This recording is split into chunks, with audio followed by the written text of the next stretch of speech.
Okay, I'm Jim Freeman, co-founder of C.H.A.I.N.E D, Inc. This isn't my forte, public speaking either, but if I didn't say something up here tonight, my wife would. Talk about being in the doghouse, and there is one in our backyard that we use for occasions. Just want to talk about a couple of little things, not any questions, because I have worked with Melissa Miller, and I have 100% confidence in her that she is the right person, and this place is going to continually improve as the days and the months and the years go on. I do agree, though, with Dan that we can't sustain the numbers that are coming into not only this facility, but to MHS and to MACS and the area shelters. You just can't.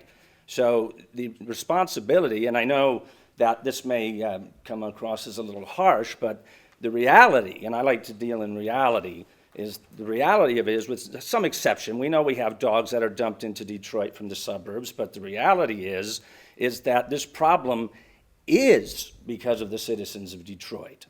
Not all the citizens of Detroit, I don't mean that as an indictment on everybody. We're down there often working with the citizens of Detroit. There's wonderful people in Detroit, but there is an element that is not so wonderful. There are breeders that continually pop out litters of puppies, and most of them end up dying or in the shelter just for a few bucks that they get. That has to be stopped.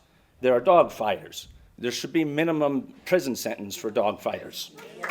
That's something that people can do. Put these people in jail, even for abuse and neglect. Time after time, we see probation. We need to see jail sentences for people that are abusing and being cruel to animals. So the prosecutors got to stop pussyfooting around the issue, and the judges got to stop it. Put these people in jail. That's what they need to do. That sends the message. But as we go into the community and work, quite frankly, in the beginning, I was completely against it. My wife came home one day and said she was going to do this, and I said, "You're absolutely nuts. No, you're not doing this. It's crazy. There's 700,000 people in the city. What can you do, little Gina Freeman?" And I didn't want to go with her, but, I did because she told me to. And I followed along, and I wanted her to call the company 150-year-old in a shovel because I thought it was just going to be me out there, right? But then people started showing up. We had Susan Karp from Ann Arbor show up at the very beginning. All the way from Ann Arbor came down to help.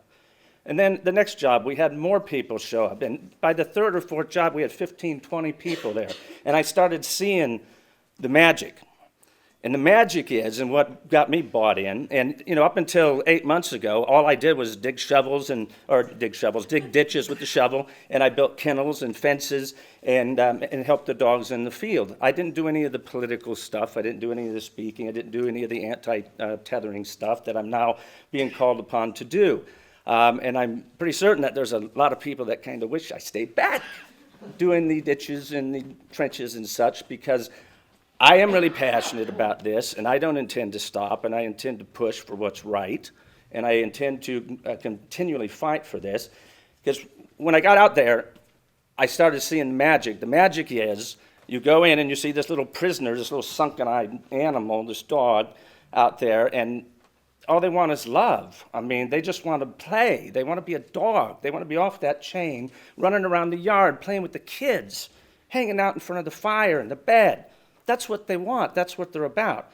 I'm truly surprised, not anymore because I understand the nature of this great animal, but I'm surprised that there's not more incidences of maulings and attacks and things of that nature based on how these animals are treated.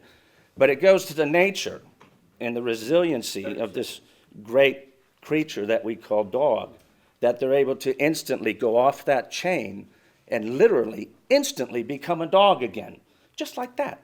90+% of the time, those dogs that we free are a beautiful, wonderful dog with no issues immediately, having been chained their whole life. So last, I'll try to wrap this up. You're going to ask me, what can we do, right? I beat you to it. Here's what you can do. When we go out, if we looked at it, how do we handle 700,000 people? I mean, it's just a few of us. Well, we have a little bit of a tagline that we say we free dogs from the chain, one dog at a time.